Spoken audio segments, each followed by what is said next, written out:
Hello student, आज हम लोग भ्रूण विकास के बारे में हम लोग पढ़ेंगे।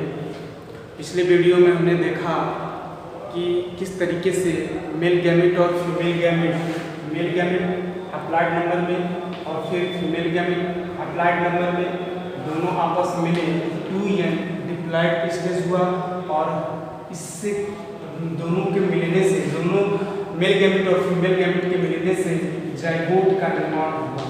ये हम लोगों ने देखा। ये तो पहला फर्टिलाइजेशन था। हमने देखा था कि फ्लावरिंग प्लांट में डबल फर्टिलाइजेशन होता है, जिसकी खोज नमासीन नामक वैज्ञानिक ने किया था। तो ये पहले मेल गैमेट और दूसरे फीमेल गैमेट के मिलने से जाइगोट बना। और उसके बाद हमने देखा कि उस पॉलन ट्यूब में 2 मेल गैमेट था, तो एक मेल गैमेट तो यहाँ खर्च हो गया, फीमेल गैमेट के साथ मिल गया, और दूसरा जो मेल गैमेट था वह 2 पोलर न्यूक्लियाई या सेकेंडरी न्यूक्लियस जिसको 2n था, 2n नंबर में था, ये लोग आपस में मिले तब बना था इंडोस्पर्म। और हमने देखा था कि ये जो इंडोस्पर्म बनने के नाते, डबल फर्टिलाइजेशन में इस इंडोस्पर्म बनने के नाते जो जाइगोट से भ्रूण बनेगा, जो इम्ब्रो बनेगा, उस इम्ब्रो के विकास में, इस इम्ब्रो के विकास में ये इंडोस्पर्म जो होता है महत्वपूर्ण भूमिका निभाएगा। अर्थात इस बढ़ते हुए इम्ब्रो को ये इंडोस्पर्म भोजन प्रदान करेगा। आज हम लोग देखेंगे कि कैसे इम्ब्रो का विकास होगा। Embryo and its development heading के अंतर्गत, मतलब कि भ्रूण तथा उसका विकास हेडिंग के अंतर्गत हम लोग को देखेंगे कि कैसे भ्रूण का विकास हो रहा है और इस भ्रूण से कैसे एक नए प्लांट का उदय हो रहा है। देखें, हमने कहा कि जब दोनों मेल गैमेट और फीमेल गैमेट आपस में मिले तो क्या निर्माण हुआ? जाइगोट का निर्माण हुआ। और ये जाइगोट क्या है? सिंगल सेल है। अब इसी सोचें कि इस सिंगल सेल से एक बड़ा सा विशाल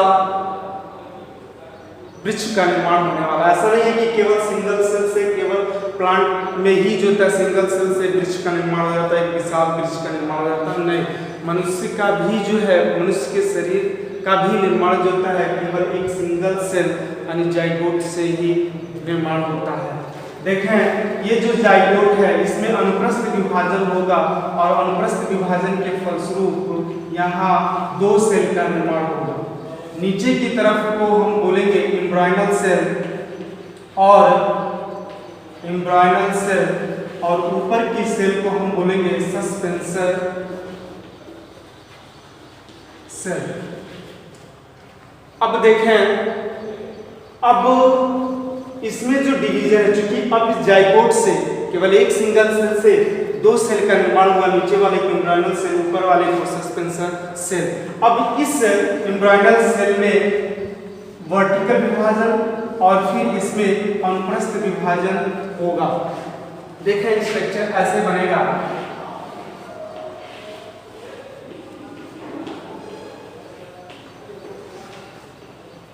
अर्थात यूं कहें कि अब जो जाइगोट है वो 4 सेल वाला इम्ब्रो का निर्माण हो गया है। एक जाइगोट से 4 सेल, 1 2 3 4 सेल इम्ब्रो का निर्माण हो गया। एक तरुण इम्ब्रो है जिससे एक जाइगोट से 4 इम्ब्रो का निर्माण हो गया। अब देखें, अब डिवीजन जो होता है, ऊपर वाला चूंकि एम्ब्रायनल सेल है, दोनों एम्ब्रायनल सेल है, नीचे की तरफ और ऊपर की तरफ जो होता है वो सस्पेंसर सेल है। अब वो एम्ब्रायनल सेल को छोड़ें, सस्पेंसर सेल में देखें, सस्पेंसर सेल में लगातार अनुप्रस्थ विभाजन होते हुए एक कई कोशिका का सस्पेंसर सेल बन जाएगा। यूं कहें कि 8 से 10 सस्पेंसर सेल का निर्माण हो जाएगा, जिसमें से ऊपर की तरफ जो होता है खुला का भाग होगा, जिसको हॉस्टोरियल सेल कहेंगे, और बीच वाले जो होंगे उसको सस्पेंसर बोलेंगे, सस्पेंसर। और नीचे की तरफ को जो है हम हाइपोफाइसिस बोलेंगे, हाइपोफाइसिस। यूं कहें कि अब जो सस्पेंशन सेल है वो कितने भाग में बट गया है, 3 के तरफ। सबसे ऊपर की तरफ हाइपोस्टेरियर सेल, नीचे सस्पेंशन सेल और बीच में सस्पेंशन सेल, नीचे जो होता है हाइपोफाइसिस। अब ये सोचें कि हाइपोस्टेरियर सेल बना क्या है, क्यों है? क्यों ये हाइपोस्टेरियर सेल जो है, क्योंकि जब बीजांड की संरचना हम लोग पढ़े थे तो देखिए कि बीजांड के ऊपर जो होता है एक न्यूक्लियस था, यानी चलाजा के ठीक नीचे जो होता है न्यूक्लियस भाग था। यह हाइपोस्टेरियर सेल क्या करेगा? न्यूक्लियस से पोषण को खींचेगा। सस्पेंशन सेल क्या करेगा? एक लंबाई प्रदान करेगा ताकि हाइपोस्टेरियर सेल जो है वो न्यूक्लियस तक पहुंच सके। हाइपोफाइसिस क्या करेगा? इसी से रेडिकल का निर्माण होगा और ये रेडिकल जो होता है आगे रूट सिस्टम को जन्म देगा। ध्यान देंगे कि ये जो हाइपोफाइसिस होगा वो सीधे माइक्रोपाइल की तरफ होगा, या तो इसको नीचे से बनाए या ऊपर बनाए। लेकिन इतना ध्यान दें कि जब ये पूरा बीजांड बनाएंगे हम तो हाइपोफाइसिस जो होता है वो कहाँ होगा? नीचे की तरफ होगा, जैसे कि यहाँ दिखाया गया है। अब देखें, अब जो नीचे की तरफ जो एम्ब्रियोनल सेल है इसमें भी विभाजन होगा। पहले तो ये 4 सेल का निर्माण होगा इसमें, और फिर 4 सेल से 8 सेल का डर्मेटोजन लेयर बन जाएगा। देखें यहाँ 8 सेल का यहाँ डर्मेटोजन बनेगा, जिसमें से देखें फिगर सही से बन नहीं पा रहा है, लेकिन हम किताब से भेज देंगे, किताब का चित्र भेज देंगे, वहाँ से देख के अच्छी तरीके से अपने कॉपी में बना लीजिए। यहाँ अच्छी तरीके से जल्दी की वजह से फिगर अच्छा नहीं बन रहा है। ध्यान देंगे, जब यहाँ नीचे की तरफ जो होता है एम्ब्रियोनल सेल पहले तो 4 कोशिकाओं में बना, फिर जो होता है ये 8 सेल बन के ये डर्मेटोजन लेयर बन जाता है। डर्मेटोजन लेयर, और देखें अब बीच की जो कोशिकाएं होंगी वो डिवीजन करेंगी, और डिवीजन करके ठीक एकदम बीच में ये प्लीरोम का निर्माण करेंगे यहाँ। और बीच में क्यों? क्योंकि सबसे बाहर की तरफ क्या डर्मेटोजन लेयर है, तो बीच में एक पेरीब्लेम, यहाँ ये बीच में, यहाँ एकदम बीच में जो होता है वो प्लीरोम, जो सेंटर की तरफ अगर हम कहें कि सेंटर की तरफ जो होता है वो प्लीरोम, और इन दोनों के बीच में प्लीरोम और डर्मेटोजन लेयर के बीच में जो है ये निर्माण करेंगे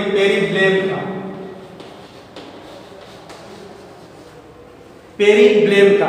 अब देखें कि ये जो प्लीरोम है, ये प्लीरोम स्टील, ये प्लीरोम जो होता है वो स्टील आगे चलकर एक स्टील को जन्म देगा। स्टील का मतलब कि जब से हम 11 में हम लोग देखे थे कि जाइलम था, पोलियम था, पित्त था, एक हमने तने का सेक्शन काट के हमने दिखाया था कि पहले एपिडर्मिस था, बीच में उसके बाद एपिडर्मिस के नीचे हाइपोडर्मिस, फिर कोर्टेक्स, और फिर एक वेस्कुलर बंडल आ जाता था जिसमें जाइलम, फोलियम, कैम्बियम और पीथ आता था। तो ये जाइलम, फोलियम और पीथ, कैम्बियम ये सारे के सारे स्टील के द्वारा बनते हैं। और बीच में जो पेरीब्लेम है, प्लीरोम है, जो पेरीब्लेम है, ये पेरीब्लेम जो है वो आगे चलकर कोर्टेक्स का निर्माण करता है। अर्थात यूं कह सके कि ये दोनों मिलकर पेरीब्लेम और ये प्लीरोम, ये दोनों मिलकर जो होता है वो स्टेम रीजन का निर्माण करेंगे। और ये बीच वाला जो मतलब कि ठीक उसके नीचे एम्ब्रियोनल सेल के ठीक नीचे ऊपर जो है वो हाइपोफाइसिस जो होता है ये क्या निर्माण करेगा? स्टेम सिस्टम का निर्माण करेगा। वहां से शुरुआत होगा रूट का, स्टेम नहीं रूट का, हाइपोफाइसिस से रूट सिस्टम का निर्माण होगा। अब देखें कि ये फिगर हमने बनाया इसलिए है क्योंकि ये फिगर कभी कभी पूछ देता है एग्जाम में कि आप एक तरुण इम्ब्रो का निर्माण करिए और ये तरुण जो इम्ब्रो है वो बीजांड से संबंधित हो, अर्थात तरुण इम्ब्रो सहित बीजांड का चित्र, ये ऐसा एग्जाम में पूछेगा। देखिए पूरा बीजांड है और इसके बीच में एक तरुण इम्ब्रो डेवलपमेंट कर रहा है। देखें अभी हम लोगों ने देखा कि कैसे एम्ब्रियोनल सेल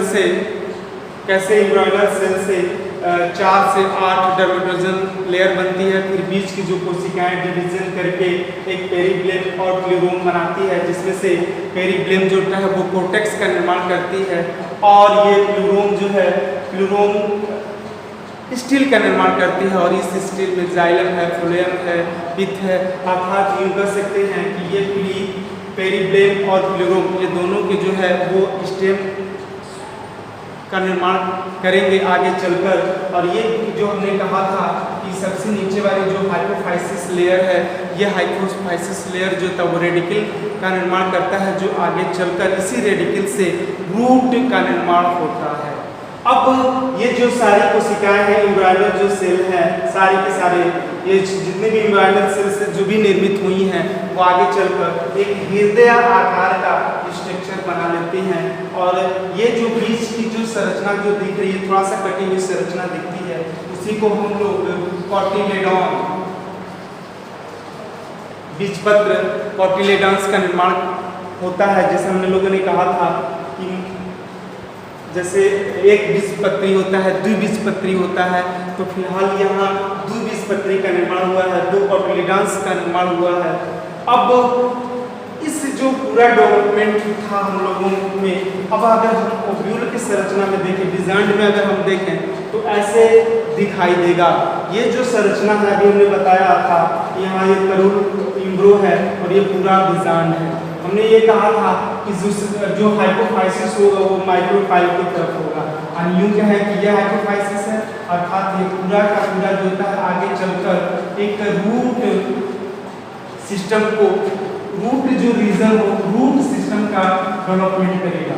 अब ये जो ऊपर वाला भाग होगा, जो हमने कहा था अभी देखे थे कि एक स्टील बनाता है, स्टील में जाइलम फ्लोएम है रखा, ये पूरा का पूरा जो है स्टेम रीजन होगा, कि आगे चलकर ये स्टेम रीजन वाला भाग होगा जिससे स्टेम का निर्माण होगा। अब ये देखें कि रूट का निर्माण भी हो गया है, स्टेम का भी निर्माण होने वाला है, हुआ नहीं है, होने वाला है। तो आगे चलकर यहीं से पूरा का पूरा एक नया प्लांट का निर्माण हो जाएगा। आज इतना ही।